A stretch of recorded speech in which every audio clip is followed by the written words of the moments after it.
Voilà, poulet riche. Boutique bijoux d'or, Mossi, Elengi. Boutique bijoux d'or, Mossi, Elengi. Voilà, poulet riche.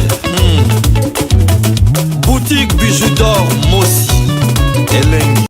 Bonjour, bonjour, bonsoir. Na mutu nyonso oya kozwa occasion ya kolanda émission Mama Bijou na mukona lelo nga ndeko na bino ya mwasi na kombo ya Bijou d'or. Nga Mama Bijou d'or na sepeli na ko souhaiter ba abonné na nga ba joyeux Noël parce que kala mingi te Noël avant lisusu année esila na kozonga lisusu pona ko solola na bino lelo na ko solola na bino na ko solola na ba abonné na nga na ko tune koloba na bino ka mo eloko moko ya mukie. Comment Moutakoyoko se faire heureuse? Pourquoi tu te prends la tête? Ndengeni no koyiko sala pona ozala heureuse na mokili parce que vitesse a mokili batu bazo kufa tozo sala bolamu batu bazo ndima biso te. Comment tokoki kotambola 2025 elingesi la 2026 ndengeni tokomi sala ke tozala biso moko tozala na esengo biso moko tozala bien yango Mama Bijou d'or na eko solola na bino ko hésiter te s'abonner na Bijou d'or TV fina croche la notification po biloko tout e banda ko tama na Bijou d'or TV ozala kanango Mama Bijou na lobby avant fin de l'année na koya ko zongela bino lisusu pona ko meka ko solola na babone na nga to me ko sala ba bilan commerce na biso to salaki misala na biso to salaki epesi biso nini échec ezalaki wapi 2026 torokota ndenge nini wala toroya ko solola ngo kala mingi te lelo toye ko solola na tina ke comment muto ko misala vraiment ke ozala heureuse parce que toyebi ke to vanda ata musuna mabala mutu aza heureuse te mo vanda na yo kaka to vanda ata mususu na ba famille mutu aza heureuse te mais o vanda na yo kaka to vanda ata mususu na ami morobo ozala na ye ozala na heureuse te mais ozala na ye kaka mais siko ko zala na ye kaka wana ezo sala ke yo moko oza ko s'étouffer yango Mama Bijou d'or na to meka na ko solola to meka ko changer ba comportement na biso moko to meka ko misala ke to sepelaka ozala marié, ozala célibataire, ozala droit ya ko vivre. Ko vivre moi lingi kolobanini, il faut pas kana kendeke na banganda, il faut pas kana sala ka ba bêtise pona ba lobi Mama Bijou lobi il faut to vivre non. Ko vivre ezali et si ko zali zala à l'aise. Mi sepela vanda na bato balingi yo te ko vanda na bango te.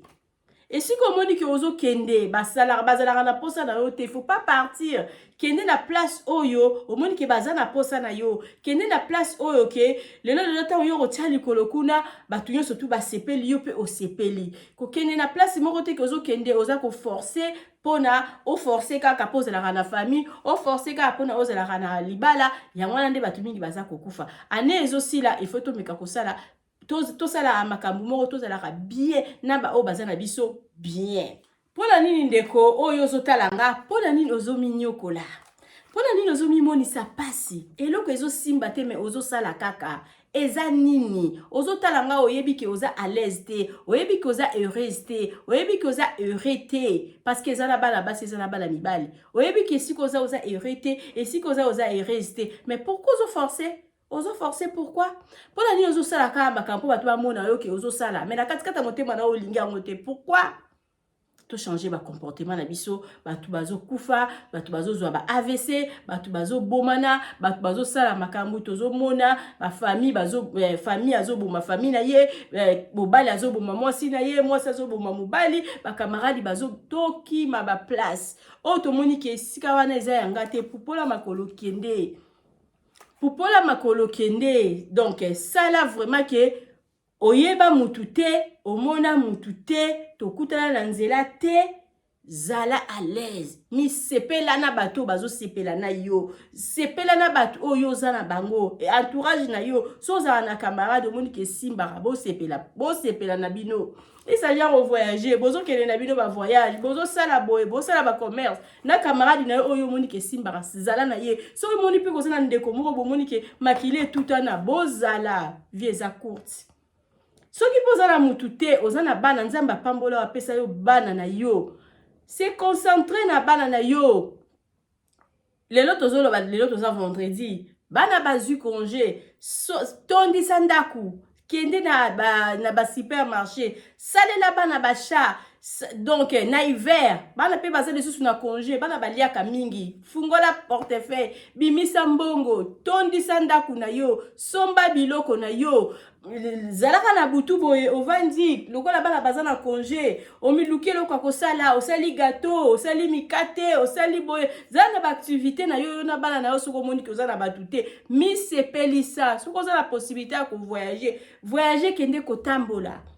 mpona motu esala malamu na poto toza donc toujours fermé soki ozwi occasion ya kobima bima soki oza occasion ya kosepela sepela kosepela eza te keka ifo kosalaka babétise non voyage mpona nga voyage esala yanga bien soki na voyage na longwe na libanda na longwe na Allemagne na kemboka moko boye namonaka banera na ngai ekomi tandi nakomi bien donc misepela so ozomoni na moma moko boye ke okima Allemagne omoni na moma moko il faut kima nanu France Belgique ikende tambola zala na bato oyo baza na yo bien bato baza na yo bien te en tout cas inutile ya koforce ndeko nanga 2025 ezosila to changer ba comportement to misala heureuse to misala heureux ezala bato mosusu bazalaka vandi na ye babia vie eza kaka moko tikala kele nanga boîte soki etindaka yo bongo sala na yo soki etindaka yo vie eza moko kota na magazi opanza mbongo so mabilamba ya cher sala misepelisa milinga yo moko parce que soki yo moko milingi te moto olinga wa kozala te esika so ezosimba te kima so moto nalinga kote kozala na ye te 2026 ntango tokota na bahypocrisie te tokota te ke tozokota kaka na bato tozalaki na bango baproblème bato tolinganaki na bango te tokoti kaka na ndenge wana non so tozokota na bango seke omoni ke c'est bon luka kofuye luka kopona nani nakoki kozala na ye parce que comme à un moment moko boye il faut kotrier lobi mutu azoporte ngani eza bato mosusu baportaka biso eloko te pourquoi ozala na ye eza bato mosusu baportaka biso kaka baproblème mpona nini ozala na ye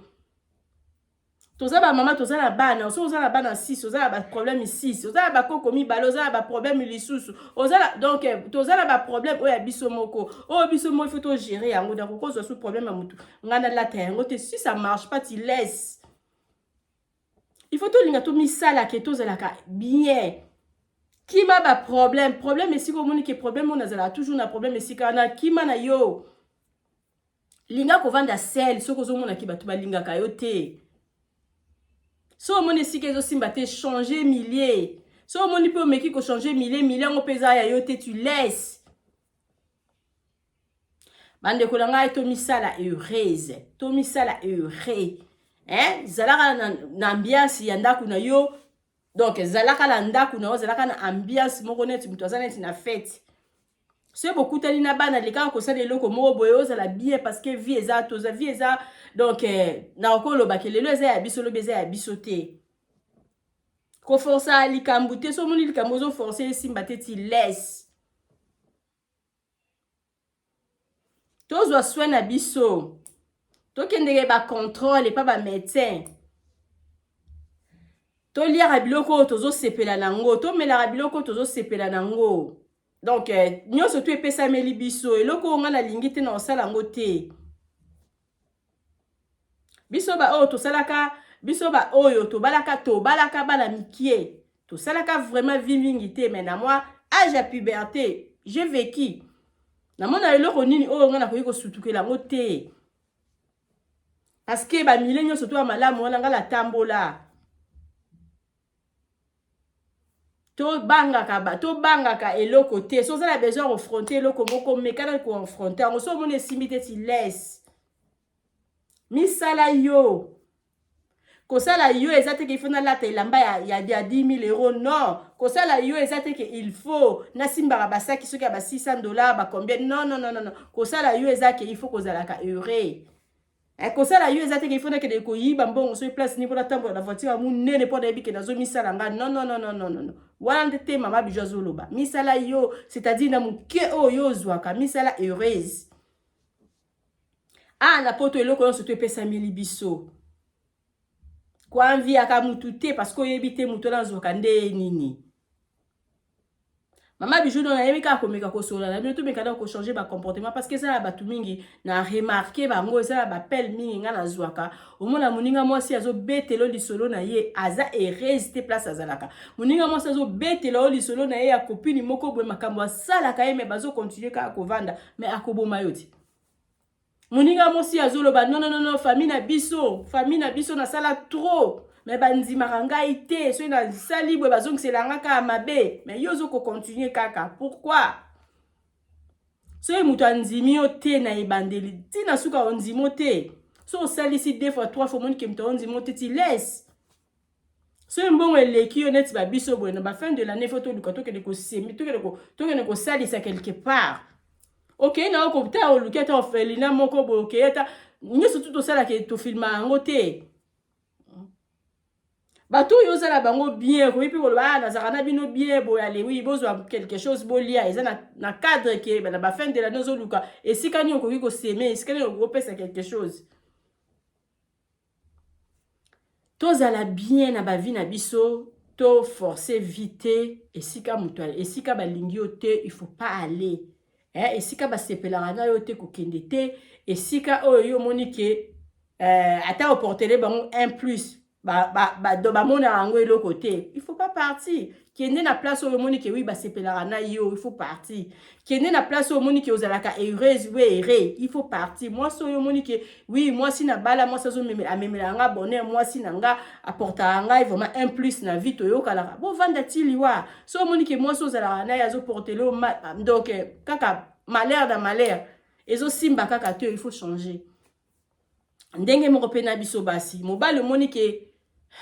nyoso to sala andimaka te be bandimaka te nyoso to ozo meko bunda na po libala no ezala bi ezo simba te ti laisse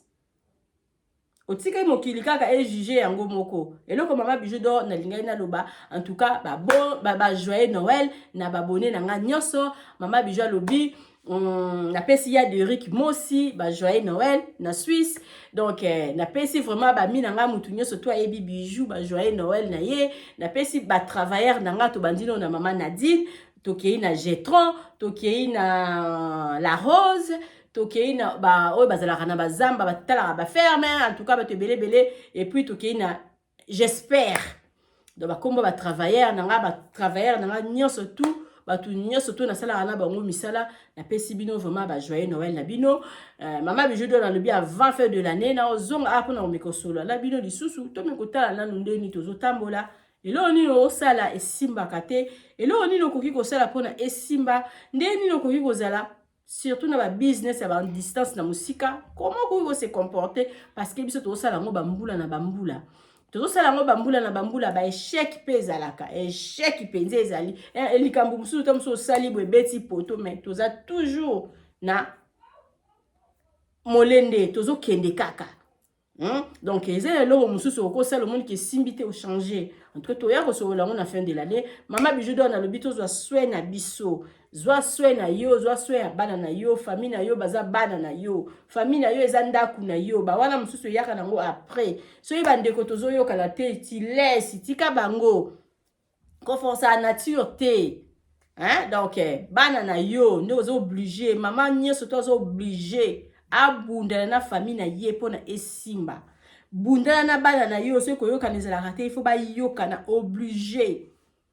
Ce que Monique ezo simba te, il faut arranger chez toi. Wana penza ezali obligé. Maman nyo surtout telema pona bana na yo. Et si que Monique mwana o azaka faible, ba mususu baza faible te. Boya bo soutenir o aza faible. O aza faible, on pas mata. Donc plutôt la famille faut tout luka ko se soutenir. Et puis mwana o azaka matata, maman il faut ebande no ko mema mwana wana. Donc to soutenir ba famille na biso. Tozala heureux na ba heureuse na bana na biso na basi na biso na mibali na biso ba famille o ba yaka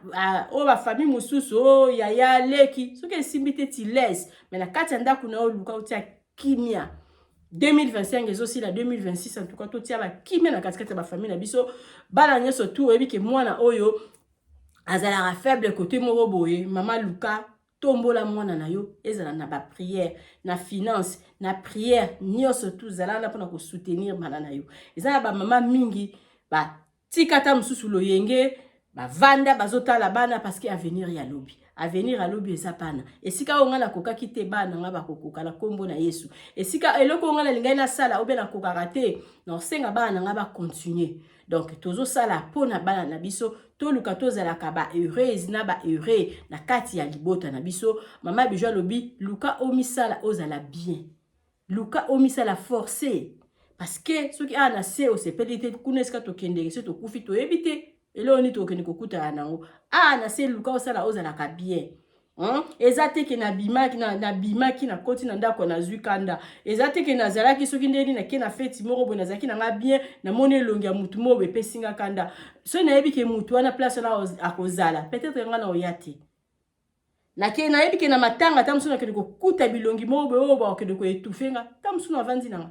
mpo na kaka nazolinga nazala nanga à l'aise donc mutu nyonso tu oyo bosi bolia na ye bosi bomela na ye toluka tobebana na ndenge ya mabe te tolinga tobebanaka te ke otikali tâche na vie ya mutu aeda yo en tout cas ndeko na nga sala makasi ata bokozalaka na ye te mais signe ya reconnaissance ifo ezalaka ta mokie na vie na yo mutu soki aeda yo aza mutu osakana na ye te mutu soki abengisa yo surtout na poto alongola na Afrique amemi yo na poto aza mutu osakana na ye te mutu akontribue ata mbongo moko ya mokie mpona ata mosusu ose déplacer olonga na Afrique oya na poto aza mutu osakana na ye te kolingaka koblesse mutu te parce qu'on sait jamais donc tozala bien na ba vie na biso donc soki mutu asalela bolamu ifo ozongiselaka ye malamu soko moni ke ezosimba te me bokabola na ndenge ya malamu kolinga te koblesse mutu asasala yo bolamu ba malheur mususu banda kozwa na vie oyeba place euta te parce que oblessaka mutu moko to sepela na vie parce que vie eza courte donc sepela ba feti yango yo kota na magasin somba biloko bana balingaka ngala lambaka ta combien de plats na tondisi mesa bato akolia ta bazate to liaka biloko ata 2 jours so na lambi le 24 to liaka le 25 to liaka tu le 26 bana bayebi ya wana ka to banda kolia na mesa to banda ka ko chauffer parce que so na sepelisi bango te muto osepelisa bango ozala te so na bundi pona na bundeli pona bana na nga te so na telemi pona bango te muto telema na place na nga ozala te alors na ba feti bona linga ko déplacer te na linga ko vanda esika moko na ba petit na nga pona nga nazala na bango ba se sentir que oui to fetaki quand même Noël ba Noël yango mama nanga ozala na kisangala bana basengi yo cadeau buka yango somba cadeau nga batu bayebi nga bayebi lokola bana basi bakoli to koma osala ba jeu ya koponana oya sombeli o cadeau ya sombi to atira ba carte to ye nga na yebi muto na zwa ki me muto ya zwinga na yebi ete boka moka le 24 na ba butu to vandi to komi ko sala ba échange ba cadeau mais kala c'était pas comme ça c'était nga moko na bimisa 1000 euros na bimisa 1500 na somba ba PlayStation na somba boy na somba ba Nintendo na sala boy batu bayebi alors il faut se pesa bana vigno surtout ya moyo kolinga te muto ya kosepelisela o bana eza na batu mususu bazana na ba support na batu na tam mususu azana mutu moboye supporta ka ebiso ba auto ba femme forte to busara biso moko to bosara penza biso moko to za ba femme forte donc de nazaboye bana nga bayebi ke mama na biso aza nyonso tout pona biso alors to sepelisa bana ozana mama azalaka pembeni na yo sepelisa mama na yo ozana papa sepelisa papa na yo sepelisa batu nyonso tu bozalaka na bango malamu esika nde balinga kote ekende koya na ote en tout cas nalingi bino mingi mama Bijou na ninga na sala ka video pona koyebisa ondeko ozomimonisa nzoto pasi pamba place oza balingi yo te place oza basepelaka na yo te pourquoi ozo forcer o forcer pourquoi ndenge ozala ka bonga ata okende na ba fête na bango zo lambela bango zo boma nzoto bato se balingi yo te ezala mutu mususu kutu azala na caractère mabe me bato esika mo balingaki ka na caractère na ya mabe donc ezala nature mokili ezala yo pe muto mikitisi ti na niveau 0 ba lingote ba tika la pe ko lingote alors ko forcer te esika balingi yo te ko kende na yo te esika monique présence na yo eza ko étouffer bato, il faut pas aller.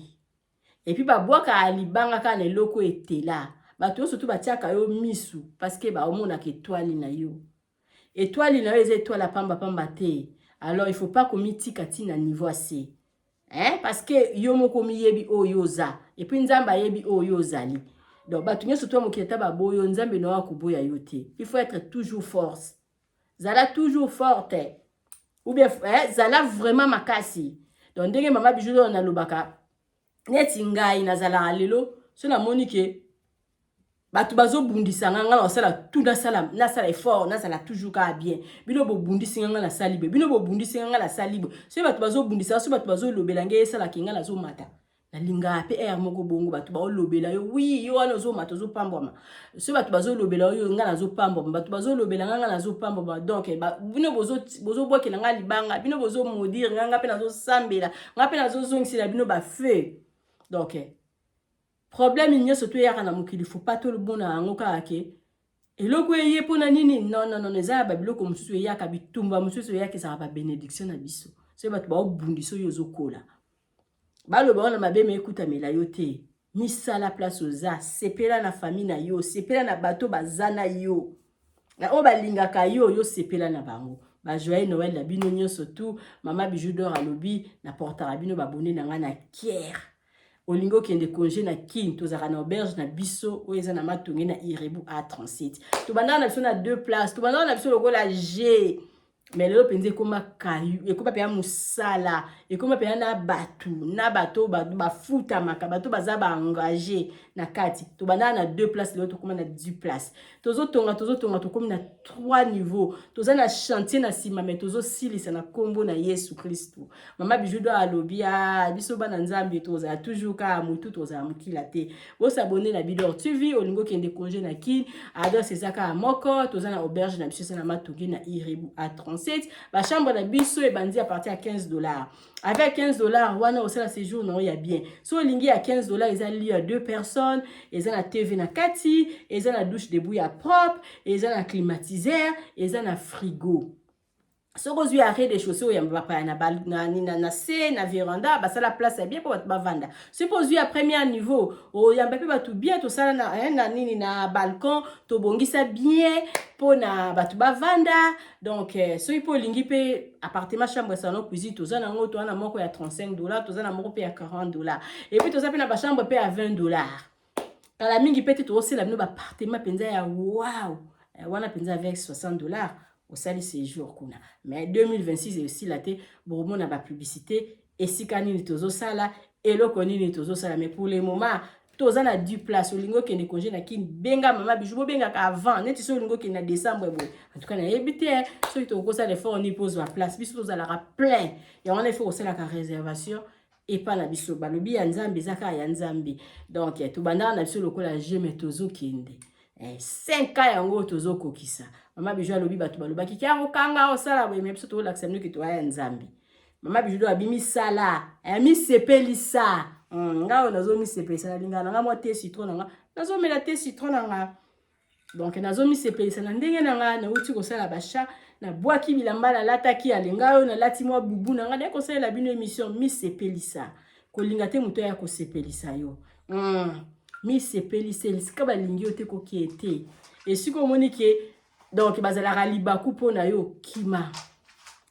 bango vanda mitosa soko mitosi te mutoko tosa wa kozala te mi pesa respect parce que tant yozo kende kuno aussi sa respect na yo muto pa mona na mingi respect si la il faut qu'on kima kapé o kimi o sene to kimi o mona respect kozonga donc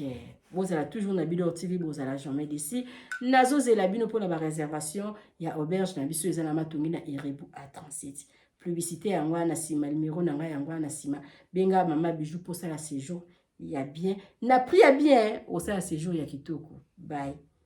Bonsoir la famille mama Bijou na ye kaka ko présenter bino salon na biso ya sika na appartement oyo to benga ka appartement numéro 1 bandeko oyo bosi bokende kuna bovanda kuna. En tout cas to saleli bino surprise to changer les bino bakiti bakiti normal, divan to changer pe sala à manger et pas la biso nde musala. Donc musala ezokende nango malamu, mama Nadine umela botala salon na biso ndenge to changer bakiti, to changer les bino pe sala à manger. Ndako bozomona ezali chambre salon cuisine et komaka pe 2 chambres salon cuisine. Benga ngai osala réservation ya appartement numéro 1 okozala jamais d'ici. Merci.